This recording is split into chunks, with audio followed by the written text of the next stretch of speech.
I don't even understand. Like, this is just your failure to understand the point. Why do these guys get so mad anytime any of these outlets are like, yeah, we should do a Greatest rule of thumb, of course, is that if you have to call yourself masculine or alpha, then you probably do not exhibit those qualities in general. People keep asking me whether or not we need a Joe Rogan to the left, or whether or not I am the Joe Rogan of the left. And I keep repeating to the Democrats, at least, that like a Joe Rogan is not going to solve their problems.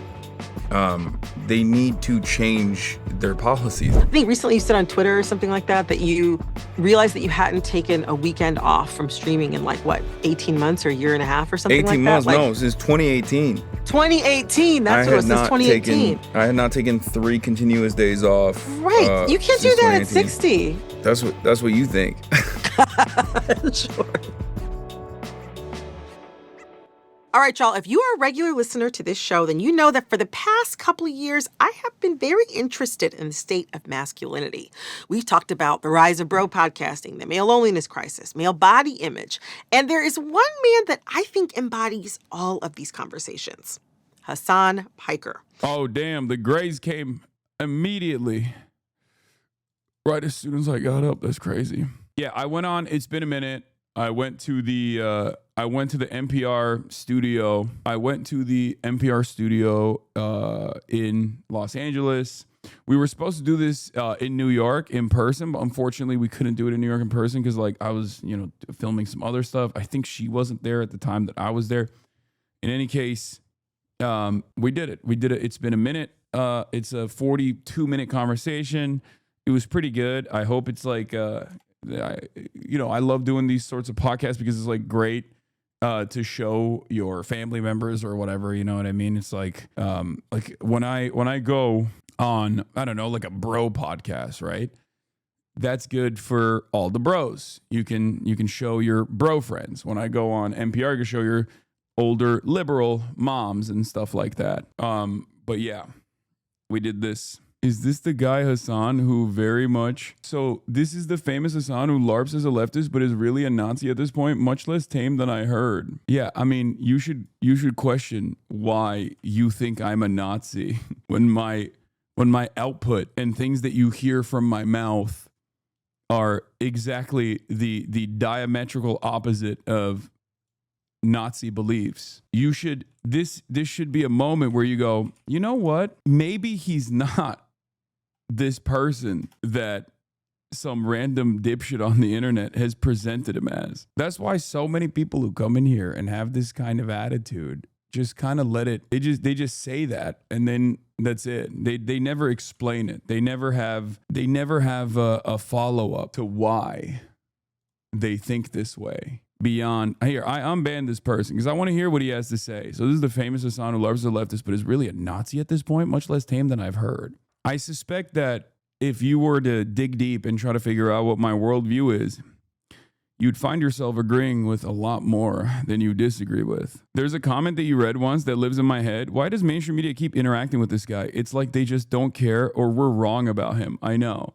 And it's really interesting because a lot of people don't just go, maybe this entire community that we've designed, not around real political opinions or anything, and just simply cultivated drama around this person is wrong. And all of these like other educated journalists who have a political opinion might actually be right about him and we might be wrong about him. But instead of entertaining that notion, I think a lot of people turn around and fantasize even, they just like go after even more ridiculous fantasies. Like it's a QAnon style situation where I just have like blackmail on all of these people, whether it be the Twitch CEO or whether it be journalists in all of these other reputable outlets. Or maybe perhaps all these outlets are wrong too. Ladies, you paid $20K for this NPR interview? That's so funny. That's like when people say I'm on steroids. I take that as it's great. Thank you. Thank you for thinking that I'm competent enough to hire a PR team that is getting me all these media hits. And it's not just like my poor manager who is taking in all of these inbound requests that are coming in for these interviews. Yeah, I saw this. I know. Hasan, it doesn't matter how many puff pieces you buy. You will never outrun your own reputation. A Nepo baby, terrorist-loving, America-hating, tanky, degenerate, and womanizing creep. He for sure spends at least $20,000 a month on PR based on my experience. Based on my experience is so funny. Does that mean Ethan is paying $20,000 a month for a PR firm and they just haven't been able to like get him into any of these outlets? Is that what that means? Because goddamn, dude. I think a lot of people around this man are just farming him. They're just basically farming him aggressively for whatever wages they can justify. Every accusation is a confession. I mean, this is literally a confession. According to Taylor Lorenz, he's a meme in journalist circles because he keeps asking for a puff piece. I would give him free ball right now because I obviously have been in these spaces for quite a while. I have a lot of fantastic journalist friends, for example. But I'm not going to do that because there are outlets you could go to. I'm just not. God, I always love giving ideological enemies good advice for some reason. So I'm not going to do that. That's my New Year's resolution.